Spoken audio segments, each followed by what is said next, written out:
This is it. BUPeriod. Your body is your gem. We apologize. We're not live streamed, but we did manage to get a video going. So if you're seeing this, that means you tuned in to our Facebook BUPeriod brand, and we'll also be sending you the recap. So tonight I am here, Vanessa Severos, your host, with my guest Dina, Molina, and we are going to discuss all about menopause. So as you all know, BUPeriod is a lifestyle brand designed to empower women through menstrual health. But along with menstrual health comes a lot of other stuff. I mean, it's not just periods, it's not just what you eat, it's not just what you put in your body. It could be other issues with your reproduction system, and it's a huge system with a lot of different components. So menopause. Now, I don't know if I can give an accurate definition of menopause, so I'm going to let my guest Dina give us the accurate definition of menopause. Okay. Give me the responsibility. So I don't know if I can give an accurate definition of menopause. I think it's definitely the process of life when your body stops producing certain hormones. Your hormone levels are up and down. You're trying to find really a balance. Your eggs are no longer producing, and of course your menstrual cycle stops. So I think to give more of an experience of what happened is what I can do. Okay. And so what I wanted to touch on is that experience. Usually you have, you're born with, I think, 100,000 eggs. Sounds about right. And then, once you hit puberty, I think you continue to produce on those eggs, but then they start dropping down. And as you get older, you get into your childbearing years. But things start to happen, especially around your childbearing years. And in our past episodes, we spoke about some of those things. We spoke about some issues with uterine fibroids. We spoke about issues with PMS. We speak about issues that when you mentioned earlier about hormonal levels, those things start to change. And it's not just an age thing. It can be environmental. It could be the things that you eat. It could be the things that you put on your body. And a lot of the time, stress plays a lot on your body. So you had an early on experience with menopause. So can we talk about exactly when did you know? So mine started as endometriosis, and that was probably maybe my mid to late 20s. Thank God I had my son at 18, so I really didn't have anything to worry about when I think about it now. But in my late 20s, my doctor diagnosed me with endometriosis, which attached to that was pre-ovarian failure. So when you think about that, your ovaries are no longer functioning, your eggs are no longer dropping, your hormone levels are, just up and down and all around. In addition to when you did get a period, it was so painful that you really couldn't deal with it. So moving on to my early 30s, they actually told me that I was in ovarian failure. Ovarian failure. I've never heard of that term. Yeah, ovarian failure, and that's when your ovaries are, you're no longer producing eggs at this point. And what comes with that is you're having menopausal symptoms. So you're no longer having a period at all. You're not able to get pregnant with your own eggs, and your hormone levels are insane. You're hot flashing all the time. You're irritated all the time. You're, tired. One of the things is constipation because your estrogen levels are really low. So all of that was happening in my early 30s, and I was not getting a period. So they started off wanting to give me I guess there's synthetic hormones to build up my hormone levels. But I'm very big on herbal supplements, so I tried to take it for a week or two and just didn't feel good about it. I think the side effects of it to me was worse than what I was having. The side effects of the synthetic hormones? The synthetic hormones, yeah. So one of the big side effects would be cancer, breast cancer. Yeah. So I was definitely not going to take that road. So I just started to research and find out what I could take to at least balance my hormones. How long did that research process take? I think it stopped actually maybe like 2 years ago. So let's say like my early 30s till now, because I was just really getting into herbal supplements also. But I was finding things that was like evening primrose oil was something that helped me balance my hormones. I now know that I can drink soy milk for 2 weeks out of the month. That will balance my estrogen levels. It's funny that you say that because soy, I know for someone in my case, and I managed uterine fibroids for 10 years, but soy is the opposite effect for me because of how it affects your estrogen levels. Fibroids drink estrogen for breakfast, lunch, and dinner. Yes. So I had to like slow down or really monitor how much soy I was taking in. Yeah. That's just so interesting to me how depending on what's going on, things that can be good for you can affect one of your reproductive diseases. Things that may not be good for you can positively affect one of your reproductive diseases. Yeah. So you started out and you said that you had endometriosis. And for those of us who may not be familiar with it, that is when, unexplained, you have additional scar tissue that are attached to your fallopian tubes, your ovaries, your uterine lining. So let me just do like a quick 101. I don't know if everyone watching this knows the full 101. Okay. So we have what we call the JJ, the pocketbook, what else we call it, the coochie, the cut. Last week we were talking about Velvet. She's 16. She was just like, there's only like 3 names that they call it. Yeah. But whatever you want to call it. You have the outer part that we actually see, which is the vulva. That's all. When you see porn, that's what you see. When you see folks giving birth, that's like the only part that you see. All the different lips. When you go to get waxed, that's what you see. It's the vulva. And when people talk about the clitoris, clit, the head is literally the same thing, and I just learned this. Like, I took a class on vulvas, and I just learned this. The head of the clitoris is just like the foreskin of a man's penis prior to him getting circumcised. It's just a hood. It's just a flap. The clitoris itself is a tongue, like a tongue type of muscle that wraps around the whole vagina. So what you're seeing, ladies and gentlemen, it's just a little flap of skin. That's the beginning of it. Then you go down to your inner and your outer lips, and then you have your urethra, and then you have the canal. Now the canal is the actual vagina, the tunnel that goes in, that hits your cervix. Your cervix is the opening of your uterus, and of course your uterus is the muscle. It's about the size of your fist. And then from the uterus, you have the 2 little ears, that those are your fallopian tubes. And then the 2 little eyeballs at the end of the fallopian tubes are your ovarian sacs that carry, remember those 100,000 eggs I told you that females are born with? That's what they carry. So endometriosis, something weird goes on, it's still unexplainable, where tissue starts to attach itself to the ovaries, to the fallopian tubes, to the uterus, and it's scar tissue, and it causes, as Dina was explaining, horrific periods. Painful and bleeding can be a nightmare. So, and it also can take up to 10 years to diagnose. So you said you were in your 20s. I was in my 20s. I was in my late 20s. And even in my late 20s, they were still saying, it's endometriosis. And I kept thinking, like, can I have children? Can I have children? They were like, yeah, you can still have children. It'll be painful. But you already had your child. I had my son at 18. And then in my early 30s, they were still saying, yeah, it's still possible. Even now, they're still saying it's possible. You would probably use someone else's eggs, but you could carry, and you can in fact carry a baby. So I mean that's good to know. But yeah, did you have to have surgery for the endometriosis, or did it eventually the symptoms?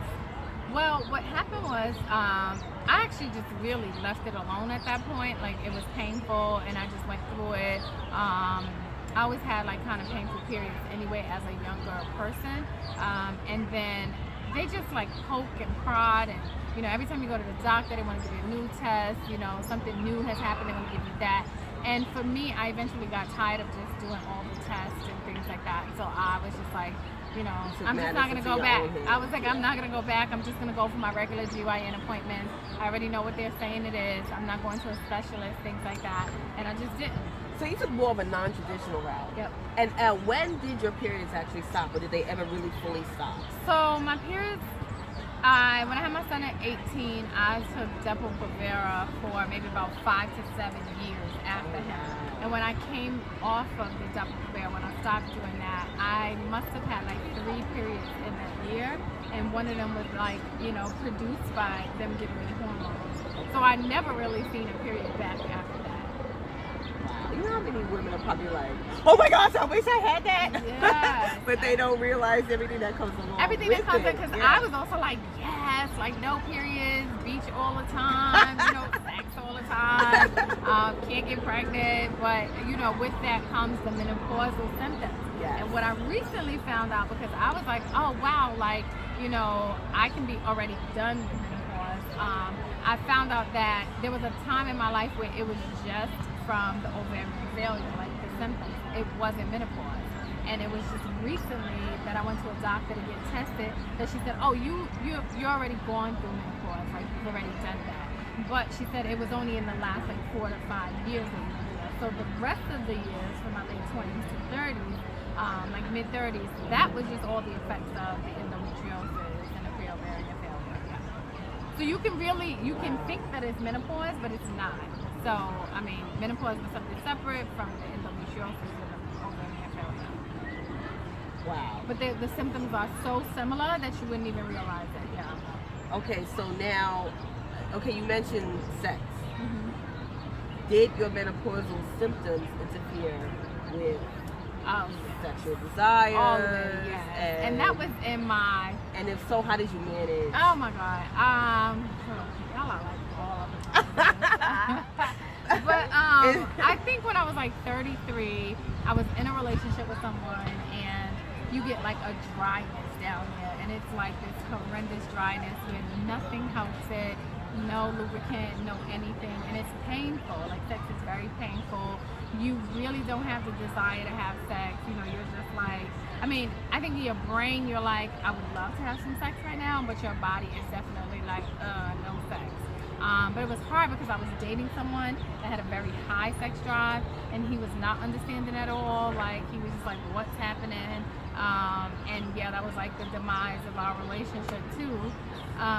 But after that, I mean, whatever. After that, like, I guess, like in my I would say 38, 39, 40, and 41 now, my sex drive was like through the roof. Like, So at what point did it transition over? I don't know. I think it started when I started to really take some supplements. Like, take supplements, really take care of my body, like stay on top of my vitamins, like my calcium and things like that. Because, you know, well, if you don't know, like you get bone loss also because now you're getting older, you know, and your brain getting older, so your body starts to really break down. So you can have bone loss. So that's calcium and folic acid. Another thing I take is B12 all the time for energy levels. Evening primrose oil that balances your hormones. I take black cohosh, which I live by, balances your hormones. St. John's wort. So it sounds like a lot, but I have mastered the art of what time of day to take I think things. that's awesome. Yes, So it's and like a then whole what lifestyle. to drink. I changed my entire lifestyle. So like, I actually feel like I was like 25 right now. Sex drive is crazy, so I don't, you know, I love sex and enjoy sex.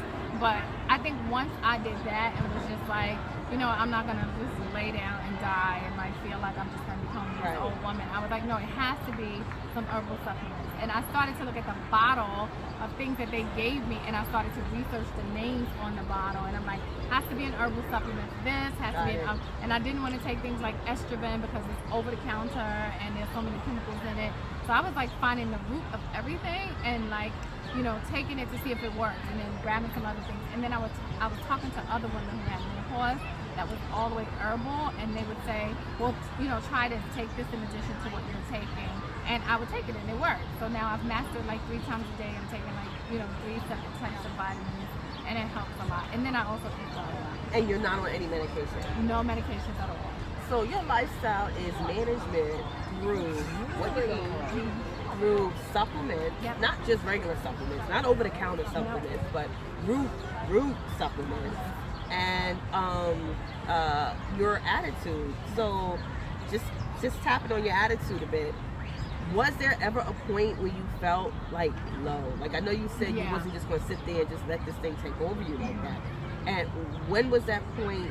What was it like? And then how did you push through it? About 3 years ago, like, I had been experiencing a lot of the symptoms over years, and they would come and go. But I started to get like restless leg syndrome, and it's a huge thing in menopause. We get like restless leg syndrome, and I started to become very constipated. So I know my body just going through all of this, and I started to sleep a lot. Like, I was sleeping 16 hours a day. I wouldn't wake up and go to work, and I was like, something is going wrong. So the first thing I do is I always go to my GYN, and I'm like, I need a full blood workup. Like, I need to know what's low and what's not. And she was just saying, like, my progesterone and like my estrogen levels are really low. And of course they want to quickly like write you a prescription. And I was like, well, thank you for my blood work. Let me go home and start researching. And that's when I really changed everything. And once I changed everything, I started to feel a lot better. I started to learn about like soy milk 2 weeks out of the month. Yeah. Like, when my estrogen levels are low, I feel it. Like, my heart is racing sometimes. I don't get it anymore. I used to get it a lot more, but now I do with the soy milk and things like that, so I don't ever really feel it. But when I did, I was like, okay, I need to like, up my soy intake. I need to make sure I'm doing like, certain types of pills, and like up my B12 and things like that. Coconut water is so delicious, just to make your body hydrated, because you need to stay hydrated. So I really started to do that, and I removed, the biggest thing I did was I removed all dairy from my life. Okay. Because dairy has a lot of hormones. Yes. And everything. Even you can decide to go organic. It doesn't matter. There's still hormones within it. I removed it all, and like my body completely changed. Yeah. Now I love the holistic approach that you took. The fact that you took your lifestyle into your own hand, and you really did treat your body as if you would treat a gem. And I know I mentioned before, when you said about the organic, even if you think it's organic, it's still coming from an animal. Yep. And an animal still produces hormones. And whatever you eat of that animal or ingest of that animal, you're ingesting the same hormones. So, I saw a movie where the cow knew it was going. First of all, the cow knew its friend died. It didn't see it die, but it knew it died. And once it found out it died, it started going crazy. It had it in this little tunnel. I forget the name of the movie, but it was about, being a sustainable earth. The cow started going insane. Didn't see or anything, but just knew it. Yeah. So I was like, oh, that cow is stressed. Yeah. Then the gate went up, and that cow knew it was next, and it went berserk. Yeah. So could you imagine the stress levels Yeah. at the point that its head gets chopped off or whatever? We're taking in that same thing. Yeah. And I just completely stopped. And once I stopped, like, I did a full body detox of just like all meats and dairies and sugars. Also, sugars is a big thing. And then when I went back, I was just like, let me incorporate a lot of vegetables, a lot more fish. Let me make sure that I'm taking my vitamins. So I take, a set at night before I go to bed with coconut water. I wake up, I'm refreshed. I wake up in the morning at 9 o'clock, my cell phone rings, like, time to take your B12, your folic acid. I take cayenne pepper, like things like that. I gotta incorporate it. When I post this, we're gonna post all of the different about supplements and vitamins. Right. But at the same time, you also have a spiritual awareness and a different aspect of taking care of your body when it comes to affirmations and when it comes to spirituality. Would you like to share a bit about that? I mean, I think for me, affirmations are big, especially morning affirmations. I wake up and I try to meditate at least 5 minutes a day, just to set my intentions for the day on what I'm going to do, how I want to show up in the world, how I want my spirit to show up in the world. My intention is to help people every day, even if it's one person. So I do all that in my 5-minute process. In addition to that, I try to stay spiritually aware of everything that's going on around me, and making sure that I protect my spirit, my emotions all the time, because I'm in the helping field, so I like to do that as well. I'm a firm believer that these things take such a toll on your body, and you can't really listen to your body or hear your body when you're so wrapped up in a lot of noise, and things like that. yes. So taking time out for yourself and, being able to just sit sometimes with no TV. My son always thinks I'm absolutely insane when I come home. There's no TV or anything. It's like a hot bubble bath and a glass of wine. But also being aware of like alcohol and stuff like that and how it plays, takes a toll on your body. Like, what is it? Tequila. Tequila is a very emotional alcohol, and I try to stay away from it as much as I can because, it's fun at night, but the next day you wake up and you're depressed and you're jittery and all these things. Plus, it makes you, your digestion is different when you have alcohols and things like that. So I try to stay aware of all those things. I just love all of this. Like, I mean, and if there's anyone who's watching and you are experiencing, or if you think you may be premenopausal or menopausal or just going through, she said she feels when her estrogen levels are low. She feels when something is off with her body. Maybe you should check in, and maybe you should, first thing she did was, call up your GYN and get your blood work. Your blood work will tell you everything. But then that can only go but so far, because then there's that intuition, that intuitive aspect of, okay, listen, if I'm going to do this, it's going to be for the long haul. It's not just going to be to get rid of symptoms. It's going to be to change my overall lifestyle, and that's exactly what Dina did. And as you can see, she's radiant, she's glowing, she's beautiful, and you would never know that she's gone through what she's gone through. So thank you for sharing everything that of how you managed your body as your gem. Thank you. And we really do hope that someone can take something away from this and at least start asking the questions. And the very last question that I have for you is your support system. So my support system, I was so afraid to tell people about what was happening, because first off, you'll tell people and you're like, 30 years old, and people are like, girl, you ain't going through no menopause, like you need to live longer and whatever. And I'm like, no, like my body is really going through this whole process and I don't know what it is. And people are not aware of it, or they just think it's really a joke. And I'm like, but at nighttime when I'm trying to sleep and my legs are cramping, and I feel like my heart is racing and I'm depressed all the time, it has to be something going on with my hormone levels. So I took matters into my own hands. My girlfriends that were around me, I'm like, listen, something's going on, and they were like, well, let's go to the doctor together, let's see what's happening.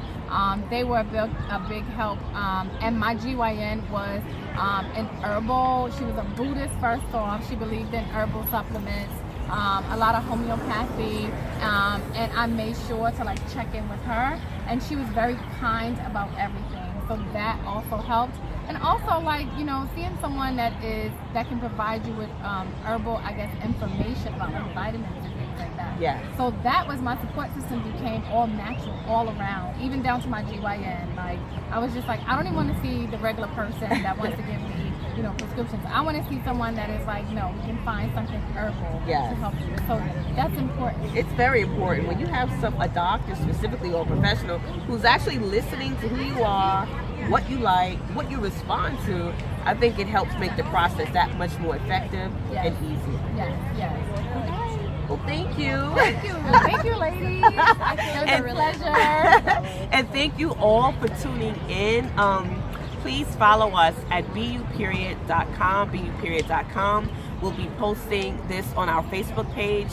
BUPeriod brand is our Facebook, and our Instagram and Twitter is at BUPeriod. That's BUPeriod. Thank you again for tuning in to this week's Your Body is Your Gem, and we look forward to speaking with you about your bodies and your gems from this point forward. Be blessed.